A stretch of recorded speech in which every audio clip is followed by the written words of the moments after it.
and all that good stuff. So if you are new here, my name is Alexis. I also go by Peace, Breathe, and Be. And I am a certified spiritual life coach, and I also am well versed in money and abundance wellness. So today, we're going to be talking about money wounds. I know. I got you. We all got them. I got you. So let's get into it. So these are 4 types of money wounds. I'll be going over each. But one thing I wanted to ask you guys, have you ever been to a point in your life where you've set a financial marker, you have achieved the goal of making a certain amount, but you still didn't feel right? You felt like, okay, I have this amount, but how am I going to maintain it? I can tell you a little bit about where that comes from. So let's get into the 4 money wounds. So we have the scarcity wound. The scarcity wound is more so of like a lack mindset. You can have money, but you feel very scarce around it. For example, I have a relative who has this one right here. You ever met somebody, they could have $10,000 in their bank account, but they'll tell you that they broke? They have set a limit for themselves. It is never enough. They're telling you, okay, I have this amount, but it's still not enough. They penny pinch and penny motherfucking pinch, okay? Do you hear me? Because they feel like whatever they have in their bank account, this is the limit outside of what they have set. So they have to stay within these means in order to be safe. They can't not go over this amount. If they go under, all hell breaks loose. So getting into the scarcity wound. So what this tends to look like is hoarding money, which I just talked about. It's screaming frugality, that penny pinching I was talking about. You're frugal, baby, frugal. Feeling guilty when spending money on self-care or either any necessity item. I remember I used to have this mindset because I would hold on to my last $5, $10 or whatever, and I would need things, but I would still be scarce. I'd be like, you know what, I can do without it. I'll just thug it out until next week. I'll just thug it out until whenever. But what that was really teaching me was, okay, you believe that once you get money, it's scarce and you will never get it again until your next paycheck comes around. And what that kind of trained me to think of, like, when you have money, you can get it from all revenues. It just doesn't have to be one source of income. Now, you can do multiple incomes. So, scarcity mindset. So, let's talk about the roots, where this comes from. So, growing up in an environment where resources are limited or unstable. I know we talked about this in the last video. If you grew up with a parent who always told you, well, you better eat what's on your plate because we ain't got money to be spending on food, or we ain't got this, or we ain't got that. They taught you the lack. You can't do this because we are very limited financially. That's what they teach you when you're younger. You know, if you had this type of parent or guardian that thought this way. So when you grow up, you adopt that same mindset. So this is the mantra that you tell yourself.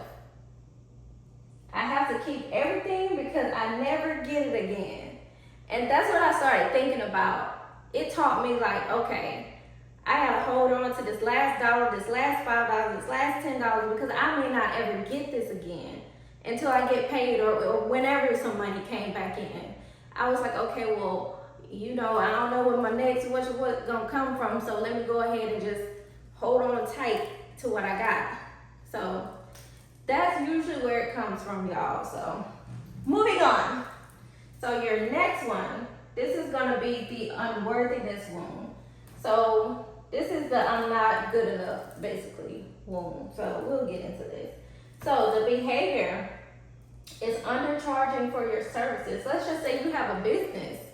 And I did this early too when I started my business. I wanted to make it affordable for everybody, but not abundant enough for me to live off of. And I'm like, girl, what the hell? Huh? What are we doing? But anyways, and that's undercharging charging for your service. Because you can have a business where you know you have top quality work, especially if you're using brain power, honey. You better be charging these people.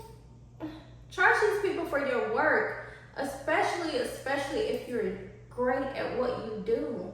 Because when I was thinking, I'm like, okay, well, if I make it cheap, more people are gonna wanna book with me. If I'm too expensive, nobody may not wanna book with me because everybody loves a sale. Everybody loves a discount. But I was really discounting myself and slighting myself.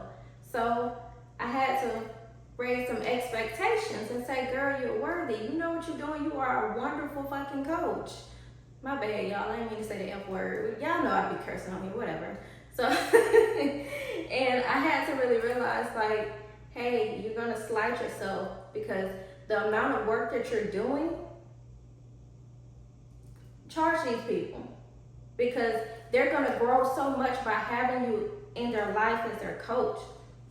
And when you book me as a coach, we go through a series of sessions where I'm writing down lesson plans. I'm writing down things to help you with your blockages. I go through real extensive research. So that takes a lot of time out of my schedule. So the prices went up, okay? And I'm certified, so the prices gonna stay up. Now, getting into all right, so let's talk about the root. Where was this birth? Where does this come from? So the roots. This is linking your value to money or feeling guilty for wanting more. Show of hands. Who? I remember I was talking to my mom about this the other day, and I was telling her, I was like, well, you know, Mom, we were talking about like finances, and she was telling me, she was like, oh, I'll be so thankful when I can, you know, pay this bill off, and because this is killing me, and you know, she was expressing how she felt about it. And I told her, I was like, yeah, you know, and I was like, well, you know, I'm planning on making a major shift in my life later when it comes to such and such. And she was like, well, you sure you want to do that? Because you should just be thankful for what you have. I'm like, I am thankful for what I have. But what's wrong with wanting more? And then she got quiet for a second. I'm like, well, let me ask you this. Let's just say somebody gave you a big financial opportunity and you're receiving way more than what you have now. I said, would you take it? She said, yeah, I would take it. I said, so you wouldn't feel guilty about taking that opportunity to produce and receive more, right? She was like, right. Okay. Then what are we talking about? Because when we have an opportunity to get more income, we're gonna take it, especially if it's in alignment with us. So all of that, you should be grateful for what you got. Yes, you should be. But there's absolutely nothing wrong with wanting more for yourself. Nothing wrong with that. Nothing, God. Don't let anybody tell you that. And I think people feel guilty because, and I said this in my last video, especially for the people who are super religious, you know, money ain't supposed to replace God, and you're supposed to have this. They make up all of these excuses to make you feel guilty for wanting a better life and wanting to have more financial stability. Don't let people do that to y'all, okay? Because if we're really talking about God, God wants us to be abundant and well. I don't know what kind of God y'all serving, but okay. Anyways, so did the roots. Oh, we already did the root, right? Yes, we did. So the mantra, let's get into the mantra now. Because think about it, mantras are I am, I will be, I can, all of that. But you also have negative mantras. See, people don't get into the negative mantras because your subconscious tells you, I'll never have enough. I can't do it. I don't know how I'm gonna make this work. I have to hold on to this money. And you go into that whole mindset. It becomes a rhythm in your head. It becomes like a juke joint in your head. You start picking up these phrases and you train your subconscious mind, I'm always gonna be in lack. or it's going to be hard for me to do this. So the mantra, who am I to have this much money? Let me put a question mark. I put a period. Sorry, y'all. Stick for punctuations. So, yeah. And I think sometimes we feel guilty when we have money. And I've seen so many people who have obtained a certain financial bracket, and they would always give their money away. Now, of course, share your money, because I feel like giving, that helps and opens up for you to receive more too. But also, I think people can overdo it. They feel like, okay, I don't feel safe with this much money, so I have to get rid of it. And you see people, especially when you have those large families and a large community that you belong to, some people will just constantly give their money away and not even take care of their own needs. So that's under this sector, the unworthiness room. They don't feel worthy of receiving that money. So in turn, they release it back to people, back to wherever they need to release it to, because they just want to get rid of it, because they don't vibrate in the energy of worthiness. So let's get into I'm going this side, okay? Let's get into the avoidance wound. So this is the behavior, not checking your bank statements, avoiding talking about finances. Have you ever tried to talk to somebody about finances and they tense up? They be like, or they change the conversation?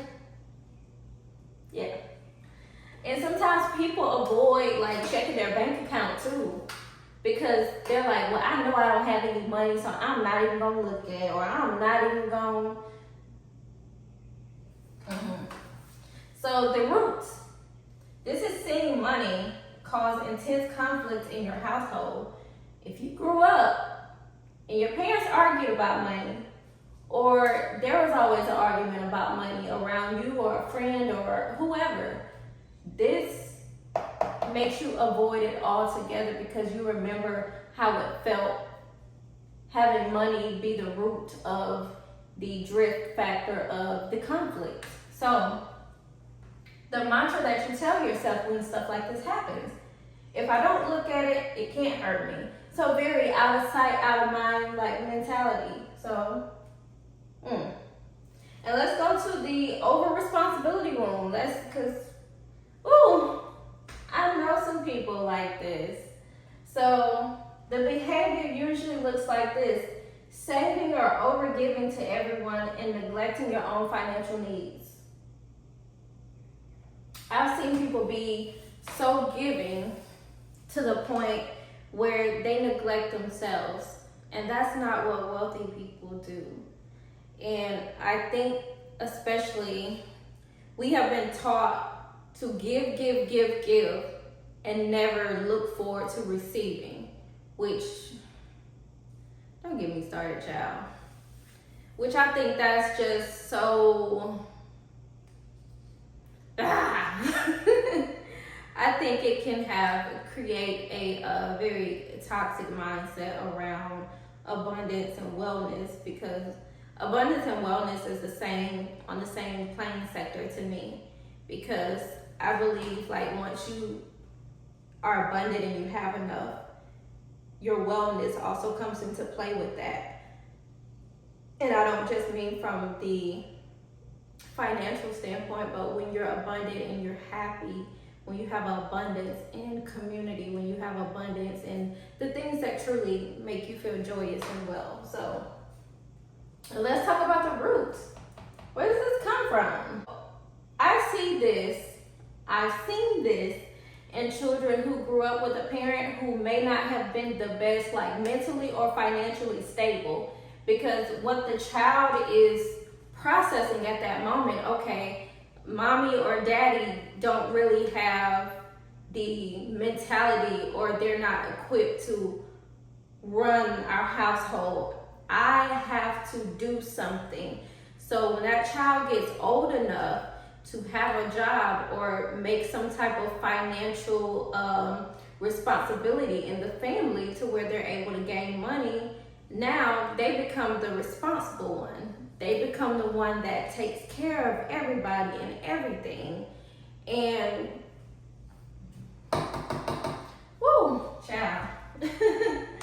So you become basically like the savior in your family, or either in your relationship. If you're the more like financial literate person in your relationship, you become the savior. You always make the financial decisions. You always put up the money for things. And the mantra that you're telling yourself, you say, I'm only safe or I'm only valuable if I'm taking care of others. And that, I'm just gonna be real with you, that's terrible that people have to feel that way. All right, y'all. So we talked about the following money wounds, but were you aware that there's a such thing as archetypes?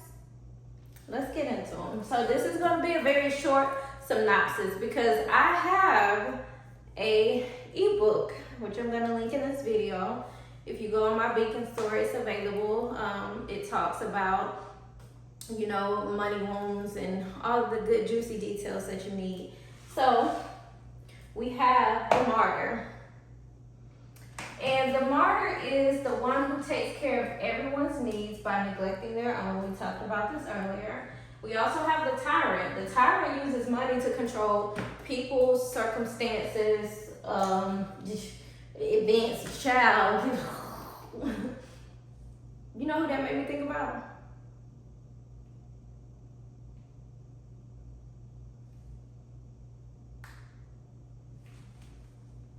We also have the magician. The magician transforms and manifests their own financial reality. This looks more so like the 369 method. And being true and honoring their creativity, that's one of the ways that the magician tends to make money appear. You also have the fool. The risk taker, one who takes financial shortcuts. And you also have the warrior. The warrior is the investor, business type person. You know, they got everything that you need. You can go to them for most likely like financial advice, or either they listen to a lot of, you know, financial gurus and read a lot of ebooks and help books and stuff like that. I think I fall into this category. You also have the victim archetype. See, this is the person that lives in the past and who won't try that opportunity again because they made one financial mistake and it rules and it haunts them their whole lives. So have you ever heard or know a person who made a bad investment and they spend years talking about it, like they never get over it? They could be like, oh, I tried crypto and I put 15,000 in crypto and it failed. And I'm just like, okay, I get it, but you know, there's new ways to invest now. But child, you also have the innocent archetype. So the innocent archetype usually lives in denial. They rely heavily on others' advice. They really can't, I don't want to say can't, but they're more secure with allowing other people to tell them what to do financially than really making the decision on their own. So these are the money wound archetypes. Oh God, I need another, what's the name? And I hope you guys enjoyed this video because I had a lot of fun making it and doing the research, because it helped me dive deeper into the archetypes too. And like I said, I have my ebook for those who want to purchase it. It gives you a lot of intel on money wounds, how they originate, and the history behind them. So until next time, I will see y'all on the next upload. And I love y'all. Take care. Peace.